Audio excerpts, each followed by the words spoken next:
football activity all weekend long with the Birds in Detroit and playing for the American League East as well as the wild card. There's a whole mess going on. I'm going out to Cleveland right now where they have a baseball team, and I think most thoughts are that the football team's quite not ready to bake yet, but we'll see them out on the field against the Philadelphia Eagles this weekend. One of our defending champions does sports and television at Cleveland 19.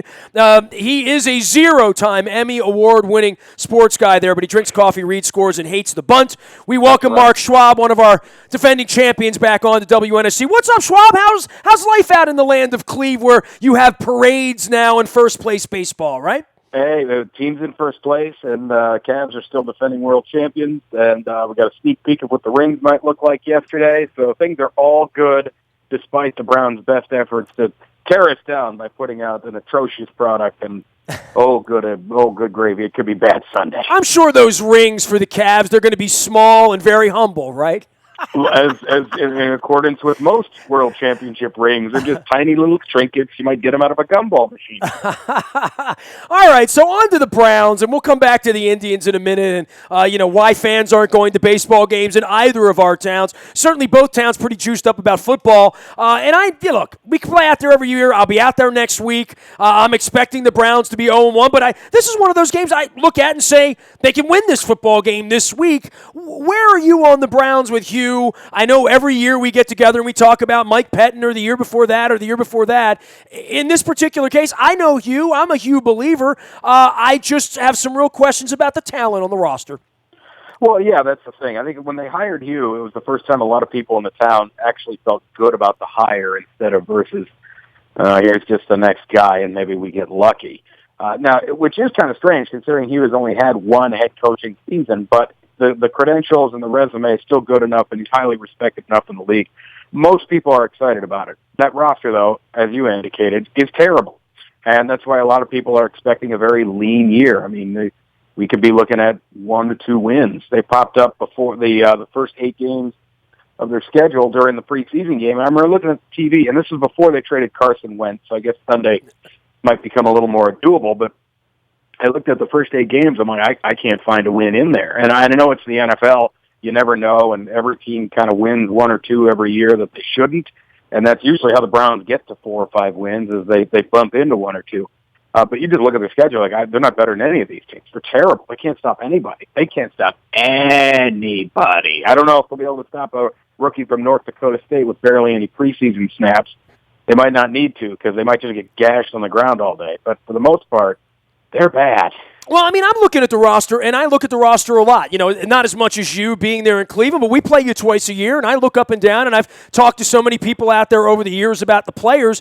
This is, I'm looking at the depth chart right now, and it's almost like the old Major League. Who the hell are these guys, But that being said, a couple of the holdovers. I mean, Thomas, Petonio's still there. Danny Shelton's a guy that I know that they've seen some good things out of. Joe Hayden's still going to go out there and play, and I know he had all sorts of, concussion issues and injury issues, but there are still a couple of guys there that we've heard of and we know they play at a high level.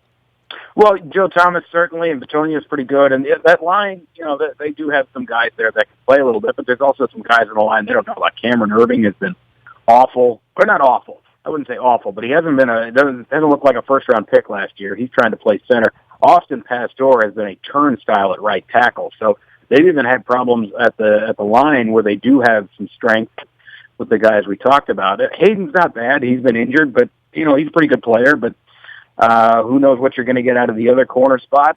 They have, the 1 or 2 spots where they've had a few draft picks work out over the years. But, boy, for the most part, this looks bad. There's so many guys that are question marks or just you're like, why are they starting? I kind of like Pastor, like, really? That's what you got there? Danny Shelton's been, he was a first-round pick, but he's been a little bit of a disappointment. Now, it's only had 1 year under his belt. Certainly could blossom, not out of the realm of possibilities that a guy kicks it in gear in his second year. But, even like the last year, Shelton and Irving, I just mentioned, there's 2 first-round picks, and neither one of them have really blown you away. And then you get all the first-round picks before that, they're not even on the roster anymore. Gilbert and, of course, Manziel and a lot of other guys. And it's just yuck. Well, let's get to RG3 for a minute because this is what's going to be circled. And I look at, Corey Coleman, Terrell Pryor, Andrew Hawkins, Isaiah Kroll, Gary Barnidge, who we've heard, enough about here because we play you guys. But there really aren't skill position players that are going to necessarily make him better. He will be judged against all of this, and obviously he's been judged on a lot of things. There have been books written about him, but he's one guy who has done it at a very high level for a very short period of time. What have you seen from RG3 so far? He's looked all right. He can only do so much. He's in the right tackle spots, not really been helpful, but they love his camp. Hugh's been raving about his camp and the growth he's made, things like that, considering where he was to where he is. I don't think we're really going to know, though, obviously, until the games get going. And it seems like they have, I'll tell you what, we've talked about how they don't have a lot of players, whatever. In a hurry, they have seemed to assemble a talented receiving corps. And I don't know if they're good, but before the draft, it looked like they had nobody.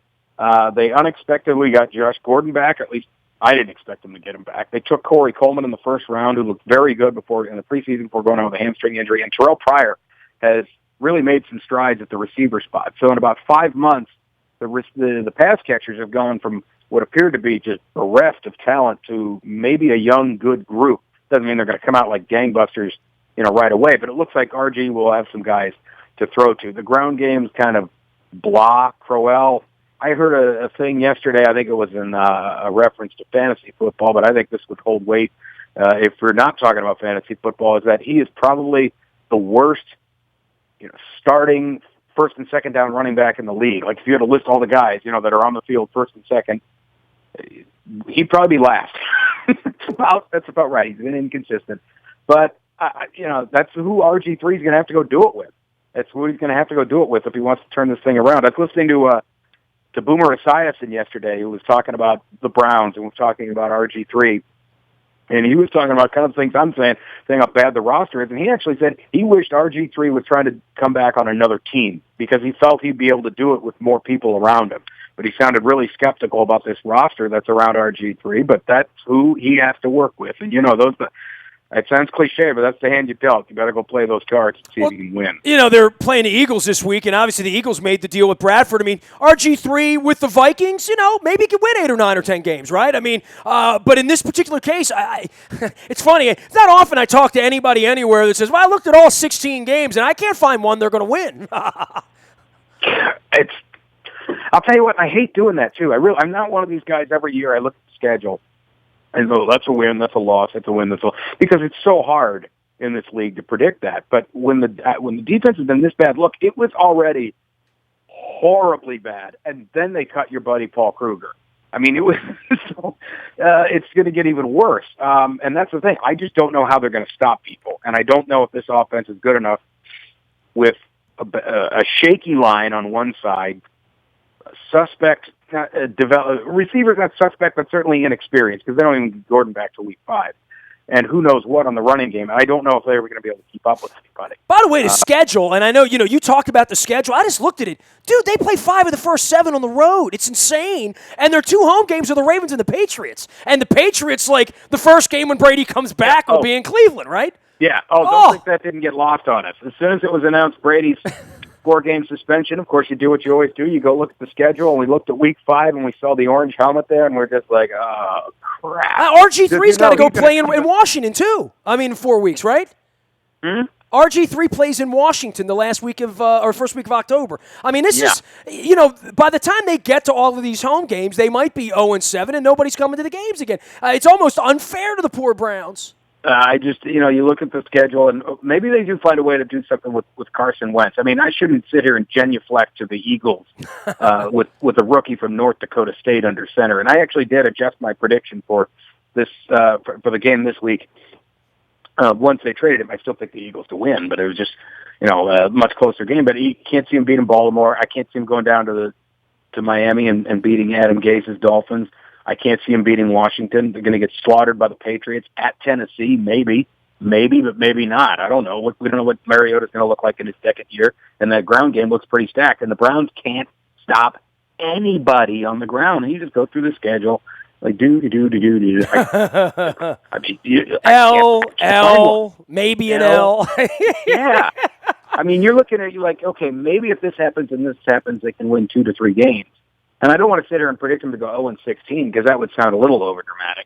But I normally pick the Browns to win 4 or 5 games, and this is the year I don't know where they get 4 or 5. It might be 2. So, in other words, we're playing horse. They're going to have a hard time getting to E.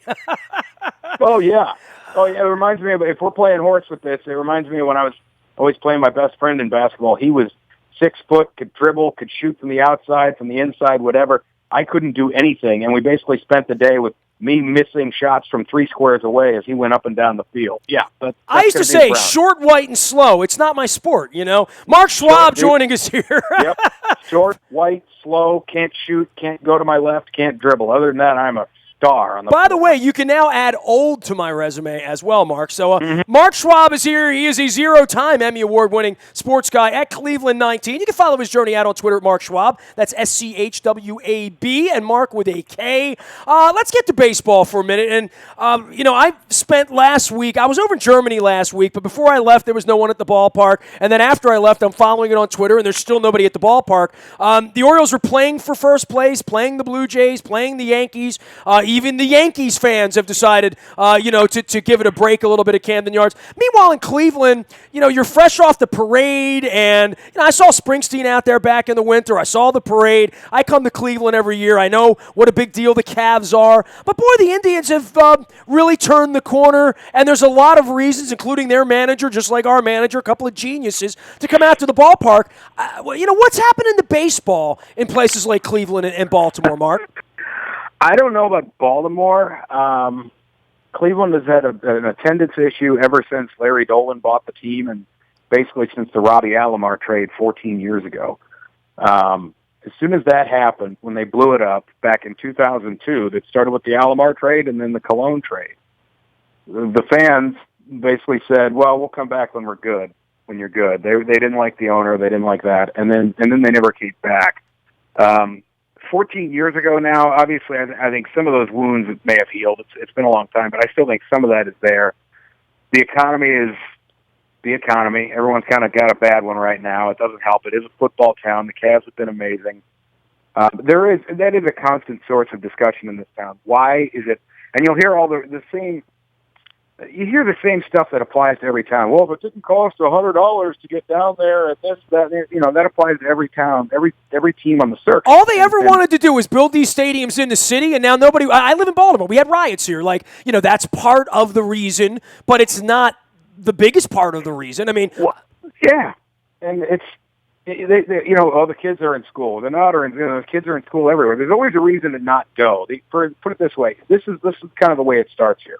You go in April, no matter what kind of start they get off to. The weather's bad. If they get off to a great start, the excuse will be, well, they're going to fall apart.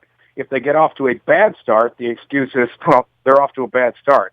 Tell me when you're playing better. Now, when that sets the tone, and if you get off to an average start, then you're still just not worth going. If that sets the tone, and there's always a reason to not go, there's always a reason to not go. And this is the same town and fan base. And I want to be careful here because there are some really good Indians fans in this town. But the people that'll tell I hate the owner and they never make the big move and they always choke when it counts and they do all this, and these people fill 80,000 a day for the Cleveland Browns. It's embarrassing. There's always a reason to not like the owner, or they never get it done when it counts, which is a whole other issue because that goal line keeps moving. Getting it done when it counts can either be September, it can be the American League Championship Series. They'll run that all the way to the team wins the World Series. According to them, then nobody should go to any game ever in any town that doesn't win the World Series. And by the time they've won the World Series, it's too late. The season's over. You can't go.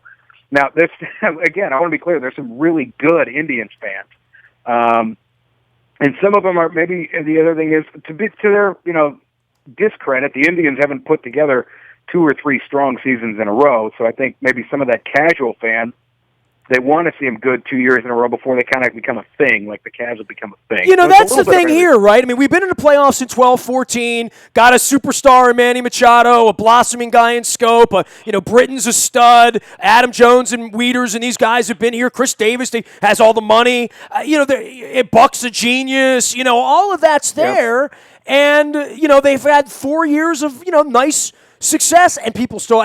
That's the weird part. The weird part is when they were arrogant and in last place for 15 years and intimidating media members and scaring off businesses from buying tickets. It was easy to stay away. Now they're winning, and the whole thought was when we win, you'll all be lined up to come back to the ballpark. Well, it hasn't worked out that way, and the difference here, too, is that you guys didn't get another major league team in, like, Akron, you know what I mean, like we did here with D.C., which has really kind of split the fan base, and it's kind of pulled the pants down to the emperor here because there aren't enough people here who care enough to fill that place every night for a week or two unless they're giving away T-shirts or bobbleheads.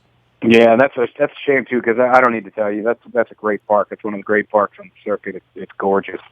I remember as an outsider hearing about that, the DC effect, and I honestly didn't know if I bought that because to me I thought, well, if you're an Orioles fan, you're going to go to the Orioles games. If you're a Browns fan, you wouldn't care if a team opened up an hour down the street. You're going to go to the Browns game. But I guess if you're looking for that casual fan that you need to really fill out the stands, or that business on where they're going to spend their box money, yeah, I can see that. But I'm just surprised because for you guys to have the attendance issues because the Orioles, like the Indians, it's a historic franchise. It's not like the Marlins, you know what I mean? Sure. Even the Marlins have been around now for a little while, but I think still some of us are old enough to still think of it as that goofy expansion team with neon colors. I mean, the Orioles are the Baltimore Orioles. You shouldn't have problems drawing. You're the Baltimore Orioles, and you're good. And you got a great park, and you got Buck. And by the way, I still cannot believe you guys got Adam Jones for Eric Bedard. Good gravy. Well, I mean, and there's a lot of when we get into baseball conversations here, people pick on Duquette, and I'm like, you do realize like he didn't have a job for 12 years. The old man hired him. He tried to get out of here and go to Toronto for the job that Shapiro eventually, our Baltimore guy wound up getting last year. And the best parts of this team, by and large, really came when Andy McPhail fleeced a couple of teams for some players. And, now they're on the cusp again, but people here are into the Ravens, in the same way even in Cleveland where you can't even find a win. Every TV will be turned on at 1 o'clock, and, the dog masks will be out and, pulling for RG3. So, hey, man, it's great having you on. I'm sure we'll talk some baseball again down the line, and I'll be out in your fair burg next week and having a good time and checking out the Rock and Roll Hall of Fame as I always do. Great. Nestor, thanks, man. Always a pleasure. Mark Schwab from Cleveland 19 joining us here from the land of Cleveland. You can follow his journey out at Mark Schwab on Twitter. You can find me in the Buy a Toyota audio about 24 hours a day from anywhere in the world on your mobile device by downloading the TuneIn radio app. You can also email me anytime, nasty@WNST.net. Facebook, Twitter, LinkedIn, Snapchat, Instagram, Facebook Live, as well as our WNSTV YouTube channel. We are WNST.net, AM 1570, and WNST Towson, Baltimore, and we never stop talking Baltimore sports. Thanks, Mark. Really appreciate it, man. Yeah, no problem, dude. Take care. Thank you. Bye-bye. See you. Bye.